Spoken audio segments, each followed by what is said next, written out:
Hoş geldin. Önümüzde Avrupa Ligi 7. haftasından dolu dolu bir maç günü var.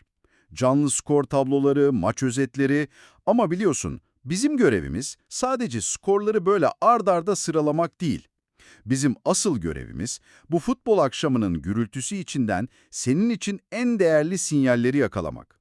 O skorların ardındaki kırılma anları, taktiksel deha parıltıları ve bazen de hani her şeyi alt üst eden o tek bir hatayı bulup çıkarmak. Kısacası bu 90 dakikaların arkasındaki asıl hikayeyi senin için damıtacağız. Kesinlikle. Wartime bu özetlere şöyle bir bakınca beni en çok etkileyen şey her maçın kendi içinde ne kadar farklı bir karakteri olduğu. Bazıları böyle satranç maçı gibi taktiksel bir sabırla ilerliyor. Bazıları ise son saniyeye kadar kimin kazanacağı belli olmayan bir boks maçına dönmüş resmen. Bir kalecinin hatasıyla başlayan bir maç inanılmaz bir geri dönüşle bitebiliyor ya da bir takımın bütün oyun planı daha ilk dakikada yediği bir golle çöp olabiliyor. Gel, bu maçların sadece skorlarına değil ruhlarına inelim. O zaman en dramatik olanlardan, yani geri dönüş hikayelerinden başlayalım diyorum. Bologna-Celtic maçı gerçekten akıl almaz bir senaryoya sahip. Maç daha 6. dakikada başlıyor ve Bologna kalecisi Skorupski'nin yaptığı, kaynaklarda son yıllardaki en büyük kaleci hatalarından biri diye geçen bir hareketle Celtic Hatate ile 1-0 öne geçiyor. Maça böyle başlamak her takım için bir kabus yani. Tam bir kabus. Ama dur, asıl tuhaflık şimdi başlıyor. Golü atan Hatate birkaç dakika sonra anlamsız yani gereksiz bir sertlikle ikinci sarı karttan atılıyor. Herkesin tamam şimdi Bologna 10 kişi kalmış rakibini ezer geçer diye düşündüğü bir an bu. Ama futbol işte bu yüzden tuhaf bir oyun. O beklentinin tam aksine 10 kişi oynayan Celtic 40. dakikada bir gol daha bulup skora 2-0'a getiriyor. Bir saniye. Nasıl yani? Hem 1-0 gerideler hem de rakipleri 10 kişi kalmışken gol daha mı yiyorlar? Bu nasıl olabilir? Bu tamamen psikolojik bir çöküş anı olmalı. Aynen öyle. Bu futbolda beklenti yönetiminin ne kadar kritik olduğunu gösteriyor. Bologna muhtemelen bir rehavete kapıldı. Nasıl olsa hallederiz diye düşündü. Celtic ise 10 kişi kalmanın getirdiği o kaybedecek bir şeyimiz yok, savaşalım psikolojisine büründü. Sayısal olarak eksik olmaları onları zihinsel olarak daha dirençli hale getirmiş. Bu durumda Bologna'nın devre arasına 2-0 yenik ve neye uğradığını şaşırmış bir halde girmesine neden oldu. Ama ikinci yarıda bir şeyler değişiyor. Bologna pes etmiyor ve önce Dalinga ile farkı 1'e indiriyor. Sonra 72. dakikada Rose sahneye çıkıyor ve özet metninde mükemmel, harika gol olarak tanımlanan bir vuruşla skoru 2-2'ye getiriyor. Bir kaleci hatasıyla başlayan kabus, unutulmaz bir geri dönüşle noktalanıyor. Golü değil, aynı zamanda bir arınma anı gibi. Bütün ilk yarıdaki o mental dağınıklığı silip süpüren bir vuruş, maçın başındaki hatanın ve sonrasındaki şokun bütün izlerini temizliyor adeta. Bologna'nınki böyle yavaş yavaş pişen bir geri dönüşse, Norveç'teki Brann Midtjylland maçı tam bir kaos. 6 gollü bir düello resmen. Midtjylland tam 3 kez öne geçiyor, Brann ise her seferinde pes etmeyip maça tutunuyor ve 3 kez beraberliği yakalıyor. Bu mental dayanıklılık seviyesi inanılmaz bir şey. Özellikle maçın sonu sinir harbi gibi. Skor 3-2 Midtjylland lehine ve artık son saniyeler oynanıyor. Herkes maçın bittiğini düşünürken 90+5'te VAR devreye giriyor ve Brann bir penaltı kazanıyor. Bu hani o klasik son düdük çalmadan bitmez lafının vücut bulmuş hali ama bu klişenin arkasında daha derin bir şey var. Brann'ın 95 dakika boyunca o baskıyı sürdürme iradesi, maç boyunca 3 kez geriye düşmelerine rağmen oyundan hiç kopmuyorlar. Bu sadece şanslı bir VAR kararı değil, o şansı yaratacak baskıyı son saniyeye kadar sürdüren bir takımın ödülü. Evet, ilk dakika hatası bütün maçı mahvetmiş. Ama bazen de hata değil, affedilmeyen bir anlık gaflet bütün hikayeyi yazıyor. Celta Vigo Lille maçı tam olarak böyle bir ders.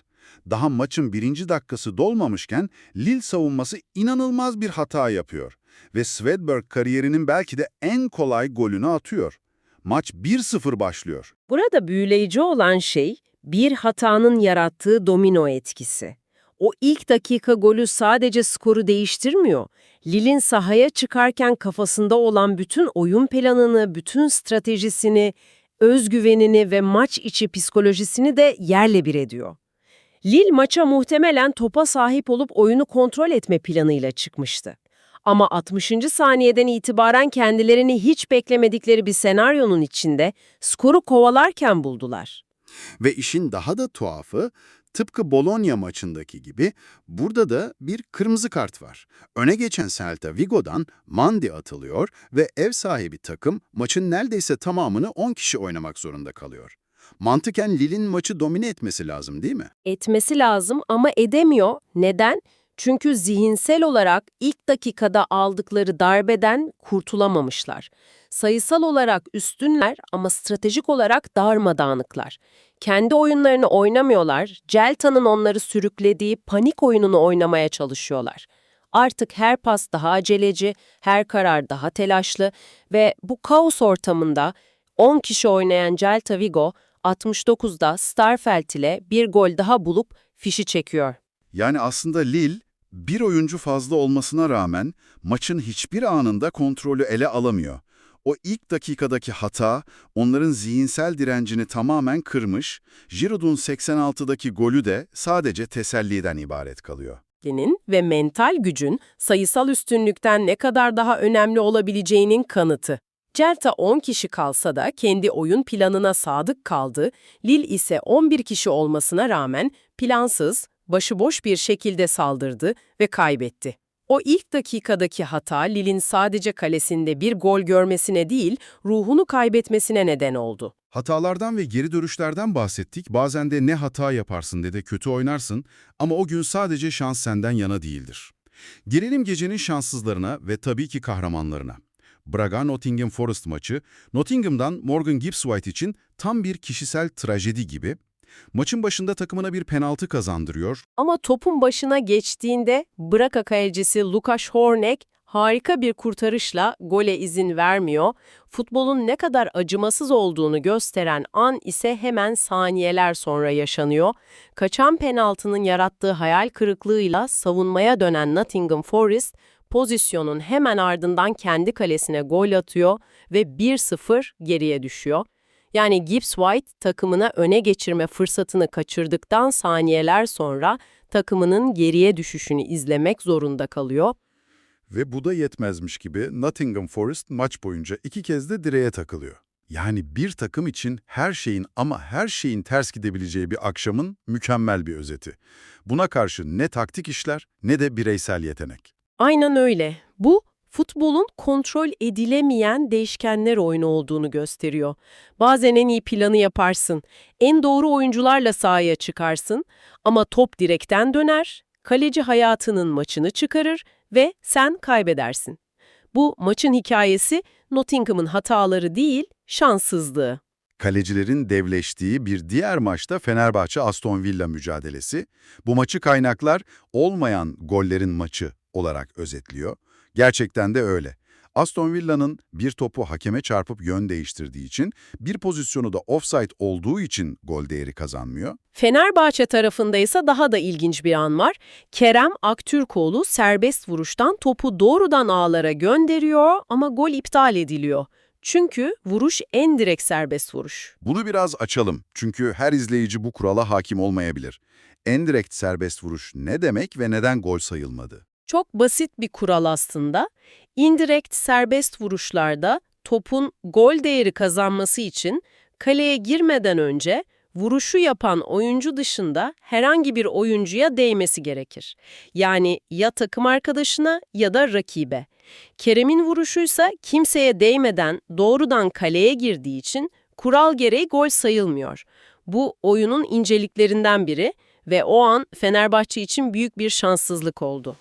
Yani tabelaya bakınca 1-0 Aston Villa galibiyeti görünüyor ama maçın hikayesi bu iptal edilen gollerde ve kaçan fırsatlarda yatıyor aslında. Ve tabii ki Aston Villa kalecisi Bizot'un performansında. Skor 1-0 olabilir ama maçın kahramanı kesinlikle Bizot. Özellikle Talisca, Kerem ve Fred'in pozisyonlarında yaptığı kurtarışlar maçın sonucunu doğrudan belirledi. Bazen en iyi hücum planı bile gününde bir kaleciyi geçemez. Bu maç, skorun sahadaki mücadelenin tamamını her zaman yansıtmadığının en güzel örneği. Bazı takımlar işi hiç şansa bırakmadı, adeta bir güç gösterisi yaptı. Mesela Dinamo Zagreb, Steaua Bükreş'i deplasmanda 4-1 gibi çok net bir skorla geçti. Bu tür maçlarda hikaye daha basit ve nettir. Genellikle erken bulunan bir golle başlar. Dinamo Zagreb'de Bello'nun attığı 2 gol maçın kontrolünü tamamen onlara verdi. Rakibin direncini erken kırdığınızda oyunun geri kalanı sizin için bir antrenman havasında geçebiliyor. Hatta sonradan giren Kulenovic'in önce bir golünün ofsayta takılmasına rağmen moralini bozmayıp hemen ardından bir gol daha atması takımın ne kadar rahat ve özgüvenli olduğunun bir göstergesi. Feyenoord'da Sturm Graz karşısında benzer bir dominant performans sergiledi ve maçı 3-0 kazandı. Özellikle Cezayirli oyuncuları Enis Hacı Musa'nın attığı gol dikkat çekiciymiş. Evet, o gol onun bu sezonki 8. golüydü ve takımının en formda oyuncularından biri olduğunu bir kez daha gösterdi. Ama Feyenoord'un zaferini tek bir oyuncuya bağlamak haksızlık olur. Onların başarısı kolektif bir baskı oyununa dayanıyor. Maçın başından itibaren Sturm Graz'a nefes aldırmadılar, sahanın her yerinde pres yaptılar ve rakiplerini hataya zorladılar. Erken gelen gol bu taktiksel boğma planının doğal bir sonucuydu. Enis Hacı Musa'nın golü ise bu baskının yarattığı fırsatlardan sadece biriydi. Yani bu dominant galibiyetlerin arkasında sadece gol atmak değil, rakibin oyun oynamasını engellemek gibi bir felsefe var. Kesinlikle. Bu takımlar maçı kazanmanın en iyi yolunu, rakibin umudunu en başta kırmak olduğunu biliyor. İlk golü bulup kontrolü ele aldıklarında rakiplerinin maçı ortak olma inancını yok ediyorlar. Roma'nın evinde Stuttgart'ı Pizzi'nin 2 golüyle 2-0 yendiği maç da buna bir örnek. Özellikle Dybala'nın asistiyle gelen ikinci gol maçın fişini tamamen çeken ve Stuttgart'ın gardını düşüren andı. Bu maçların hikayesi daha az acaba barındırıyor çünkü kazanan takım en başından itibaren bu maç benim mesajını veriyor. Gerçekten de Avrupa Ligi'nin bu haftası bize futbolun bütün renklerini, bütün duygularını bir arada sundu.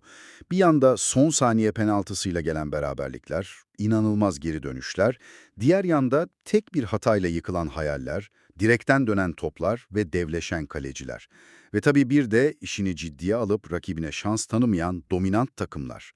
Bu özetler bize her skorun arkasında ne kadar çok katmanlı ve karmaşık bir hikaye olduğunu tekrar hatırlatıyor. Tüm bu maçları ve anları yan yana koyunca benim aklıma şu soru geliyor. Bir maçı kazanmayı veya kaybetmeyi sağlayan asıl etken ne? Sahaya çizilen o karmaşık taktikler mi? Bir oyuncunun anlık dehası ya da bir anlık konsantrasyon kaybıyla yaptığı o ölümcül bir hata mı? Yoksa bazen sadece şansın kimden yana olduğu mu?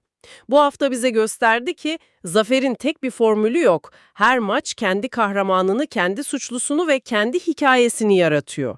Belki de asıl mesele 90 dakika boyunca kendi hikayeni rakibine kabul ettirebilmektir. Bologna bir direniş hikayesi yazdı, Celta bir kaos hikayesi, Feyenoord ise bir tahakküm hikayesi.